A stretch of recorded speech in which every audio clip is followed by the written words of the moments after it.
In the meantime, as we are currently waiting for further deliveries, because I did a little bit of work in the background placing all these orders for the factory, I decided to go ahead and get ourselves a couple of trucks, because there's no point in us having a factory if there's no one able to supply our store or our food, fast food restaurant, better said. I'm just gonna, well, there's no parking here? Come on.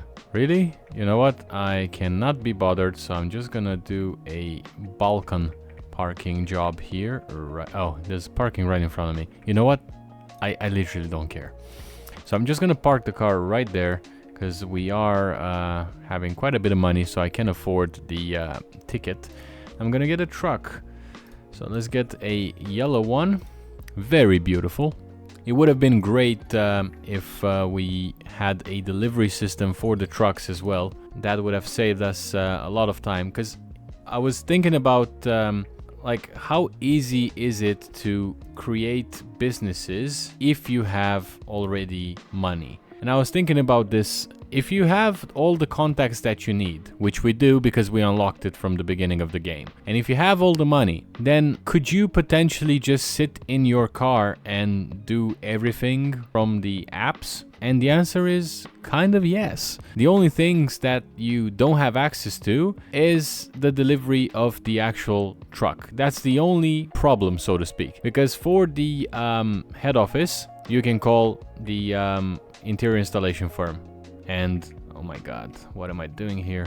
You would imagine that for somebody who plays Euro Truck Simulator on a daily, I'm able to park this truck here, but hey, it is what it is. Beautiful job. So I'm gonna get another one. Actually, you know what? Just one is fine. We don't have that many deliveries anyway, and one truck I think delivers up to 8 or 10 or something like that. So I'm more than happy with that. I'm just gonna go back because I want to get my car. Yeah, so what I was gonna say is, for the head office, you've got the interior installation firm. They do all the things that you need. So basically, just a basic level. You've got a computer, the desks, the chairs. So you're good to go. When you employ people, they have a place to be assigned at. For the shops is the same story. You've got Christian Bahud, which handles all the interior installation for all the shops possible. And again, you just call them, they do the job, done. So yeah, technically speaking, you could just sit in your car and click things and you'd be happy to exist, I guess. The only difference is, like I said, the delivery trucks and also the factories. If you do not like the design that is given by the game, then yeah, you're gonna have to make a little bit of an effort, right? So we've got the delivery for the 4th burger machine. And in the meantime, what I also did that you guys didn't see is that I've called Christian Bahud. I managed to get the fast food installed. Basically, it's ready to go with 40 out of 40 capacity. And as you can see, because the installation is already preset, I didn't get a chance to select, for example, chicken kebab skewers as opposed to serving hot dogs. So in this case, we don't have that. We've got hot dogs, burgers, french fries, pizza, and we also get salad, so that's good. I also wanted to have that as well. So we're gonna swap a little bit. Instead of chicken kebab skewers, which is something that I really wanted to do, we're gonna do hot dogs instead, and that's just perfectly fine. So in preparation for that, I already placed an order and got 4 hot dog machines. Hopefully those are gonna fit just perfectly fine in here. And then last but not least, I'm gonna go ahead and place an order for French fry machines. But let's figure this out first, and then I think it would be high time that we kind of get this shop open, because we're losing money. We're almost losing 3K a day, not to count for the already $2.5 million we spent on just the burger machines, okay? Well, of course, with daily rents and stuff, but I'm just putting it out there in case you guys weren't aware. So again, for the magic of video editing, you're gonna see all of these items in a nice format, hopefully.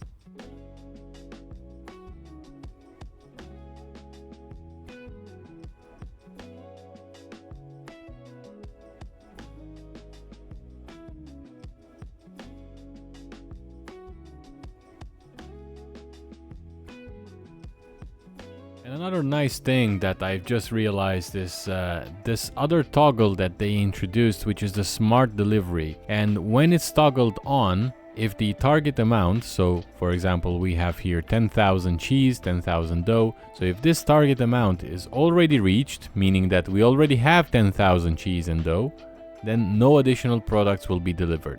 So this cuts off food waste or just material waste. It's a good thing from both ends. Us as customers, we don't lose money for no reason, and they don't waste, fuel and basically products. Very nice. Unfortunately, I have been a bit let down by Christian Bahud and the interior installation firm. They only provided us with 2 storage shelves, which are definitely not enough for the size of this building and for the amount of customers that I'm hoping that we will have. So I've ended up ordering another 4 storage shelves. So in total we've got 6, because with the order that I placed, and I don't think it was that big anyway, it was just not enough storage. So yeah, I ended up having taken a taxi, and I just came here to make sure that everything is arranged. And yes, I went for the pizza look. It was the most expensive one, and if I remembered correctly, it had the most kind of like appeal, and it does. It has pretty much a little bit of everything. We've got a fryer machines, we've got a salad bars, pretty much everything is stocked. And I did place an order with a local wholesaler because I just want to open the store up, see what sells and at what price, of course.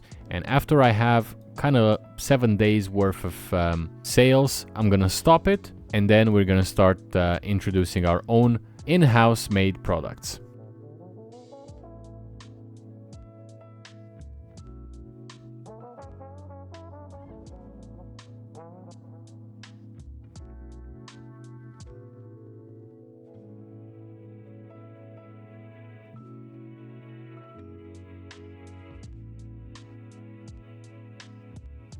Well, this has taken quite a bit of time, but I guess you guys don't feel it like I do because editing exists, and otherwise I think this would have made for a very boring video.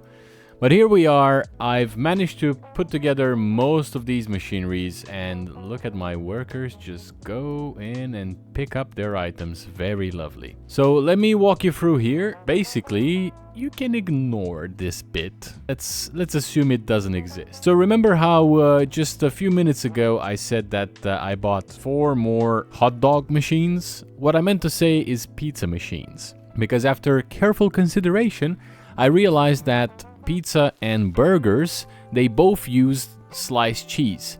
So I don't have to place an additional order. Whereas hot dogs, they utilize sausage, and I think instead of cheese, they use something else, which I can tell you in a second. It uses bag of tomatoes, and basically raw sausage would have been the different ingredient, if you will.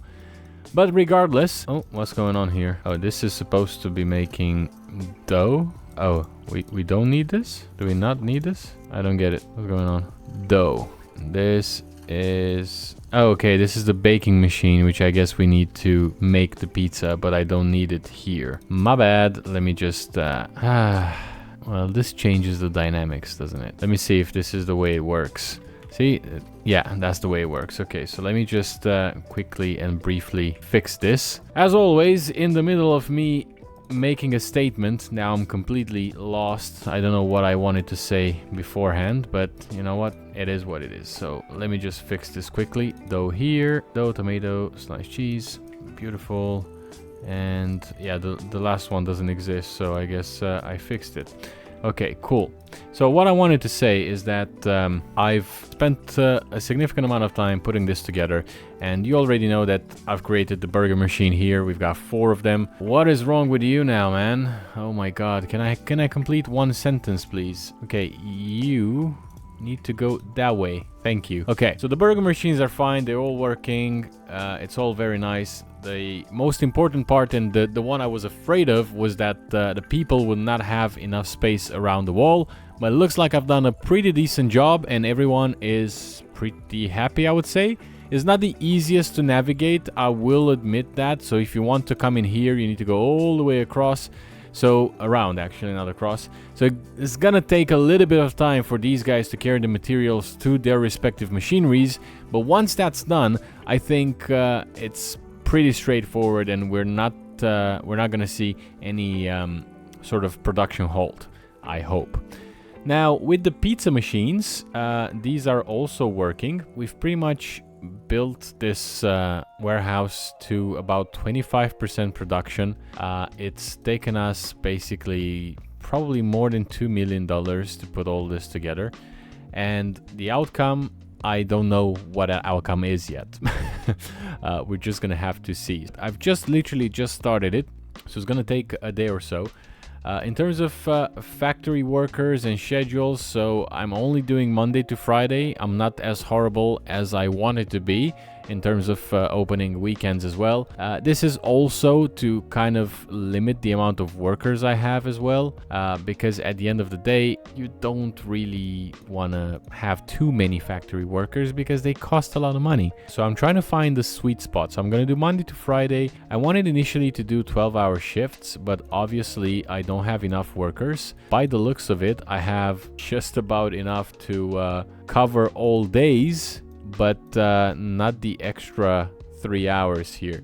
So I'm not entirely, yeah, look at this, just keeps on going. Like, yeah, I'm gonna need more, and it does take a little bit of time for my automatic schedule to fill. There's just so many machines and so many inputs and outputs that you need these people, otherwise it just doesn't work. So what I think I'm gonna end up doing is, to be honest, I'm gonna do it just from 7 to 5, I guess. No, I'm still gonna keep it 12 hours at least, because otherwise I don't think we're gonna make profit out of this. So I'm just gonna wait for my headhunters to come up with more factory workers, and in the meantime we're just gonna have to sit pretty and wait. But yeah, this is what it looks like. That's what I wanted to showcase. It looks a bit messy, but once you kind of like find the pattern, it all makes sense. Like, I can see the individual machines very clearly, but for you guys who are just looking at this like out of the blue, it might look like a huge pile of mess. Now, the other thing that I wanted to test out, and I haven't done so, is I've looked at these pizza machines, and one of the problems with them is that they have this industrial blending machine, and its only job is to produce tomato sauce, right, for the pizza. And at the end of the day, you're not even getting the pizza ready to be shipped, because it's raw, so you still have to cook it. So that takes another set of machineries, which I'm not too worried about, because I know what I can do with this to basically multiply the production with just one input and one output, and that's fine, because at the end of the day we're trying to also minimize the amount of factory workers, right? That's the whole point. So what I was trying to kind of get to was that these industrial blending machines, they have a lot of entries and just one exit, right? So I grabbed the light, of course. You see, there's just this one exit. All of these other ones are entry points, and we don't need that many entry points, to be honest, because well, we're only doing bag of tomatoes. It's a little bit confusing, because I thought that the game wanted me to use these entry points to connect them with other machines, but it just doesn't make sense, because the industrial blending machine itself is an ingredient. It's not the producer like the food blending machine is. Like, this makes the pizza, but the food assembly machine needs the industrial blending machine to get the ingredient for finalizing the pizza, if that makes sense. So what I was thinking of was to kind of have one industrial blending machine and use conveyor belt splitters to kind of send the tomato sauce to multiple food assembly machines, thus trying to minimize the amount of industrial blending machines that we use, and also maybe magically utilize the space a bit better, because this machine here looks okay-ish, I guess. I do have a lot of complaints with the models. If I try to move this here, oh, it does work. Yes, great. But what is the problem? The half block. Right now I'm in between two conveyor belts, so essentially I would have to move it here, and that doesn't work. And because that doesn't work, I'm forced to move it all the way here and utilize more space, utilize more conveyor belts, and so on and so forth. So yeah, it doesn't look pretty for the pizza machinery, at least, and it seems that 3 is the maximum width that I can utilize effectively. I cannot fit in 4 like I do with the burger machines. On the other hand, pizzas do sell for quite significantly more, So if we're looking here, yes, we're not making money yet because I'm testing out prices and stuff. But look at this. The cheapest market price for the pizza is $29.52. So even though it's taking in a factory assembly point, it's taken a lot of physical space, you do have a lot more return on investment compared to burgers, which sell for basically half the price. Now, am I selling a lot of them? No. The most sold item are the soda cans, because I'm selling it at the basically lowest market price. So I'm gonna have to unfortunately modify these and just go lower because I'm not selling enough. French fries 19, come on. So 8.37. I'm gonna go 7.99 for French fries. So I'm gonna go under the market price. And for burgers, I'm gonna go 15.99. Hot dogs are gonna be 13.99. I can actually be 14.99 and be the cheapest one available in the market. And for the pizzas, unfortunately, we have to go 28.99. Salads, those are quite expensive, but not expensive enough, it looks. So I'm gonna go 16.99. And I still have a lot of stock. So yeah, hopefully this will bring me up quite a significant amount.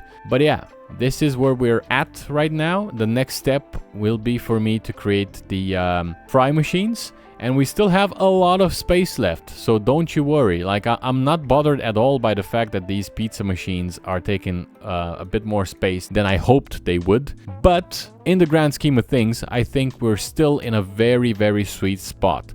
So provided that we get enough factory workers so we can produce at least 12 hours in the day, and provided that we have the abilities to supply multiple fast food restaurants from one factory, I think this will be a great success. But I still have a few more bits to put together. So yeah, let the magic of editing do his job. So I kind of managed to execute what I had in mind, which is to split the production from the industrial blending machine into two. So this one provides tomato sauce for both this machine and this one here. So I kind of minimize its footprint. Now, because it's 3 and not 4, I cannot do the same for this one. As in, I cannot use one industrial blending machine and supply 3 different machines. I can, it's possible, it just needs an insane amount of splitters, and it just looks, I think, messier than I want it to look. Now, obviously, all of these machineries, they will work just fine. And yeah, they're gonna just be producing raw pizzas all around. Now, what I need to do is to figure out a way, maybe I can utilize this space actually, and basically make these pizzas. So if I can, let's see, automated baking machine. So yeah, if I can do something here like that, that will be absolutely amazing. So if I do raw pizza, and then yeah, that's the input, and I'm gonna split it into 3 different bakers. I mean, this space could be used for that, but at the same time, like, yeah, I can do 2 without hindering access around. It's gonna be very tight here and annoying, I assume. You are a factory worker here, I think you would be significantly annoyed by the lack of space in between the walls and all these machines, but luckily it is fictional. So let's try and do the splitter, and since it's just 2 machines, 2 splitters should be working just fine. Do I have an output as well? I think I do. Yeah, output station here. Put 1 output station as well, because all I want is to maximize the production, and that's kind of like the beauty of having just to deal with just 1 machine. Is the same with French fries. Now, because these machines are in fact so big, I cannot put them one next to the other. That will be too easy, right, Hofgaard Games? So I have to work some magic around and place these in a way that makes sense. So I need to utilize conveyor belts, and I think I've got it. There we go. Cool. So as you can see, it's 1 input, and then these will make pizzas, of course, and then I'll have to do the same here into the output. So the output is going to be basically doubled. But Alright, so back at it again. I've just placed a huge order of 50 conveyor belts, which are probably all going to get utilized by the time I finish all the setup. So this is what I wanted to do, and now that we got them leveled, we can converge them into 1 point. It should just work. There we go, just like that. And that's kind of the beauty of splitters. If you do decide to use them, They are a bit annoying to interact with, but yeah, this is what we did. We basically now doubled the production of pizzas. Takes 5 minutes to produce, so 2 of them, probably 2.5 minutes to produce 1 pizza. And that's it for today's episode. Thanks for joining me in this mini-series ahead of the full 0.9 release. If you enjoyed the showcase so far, give that like button a gentle pat. It really helps the channel out. And of course, subscribe for more content like this. Stay safe, and I'll see you in the next one.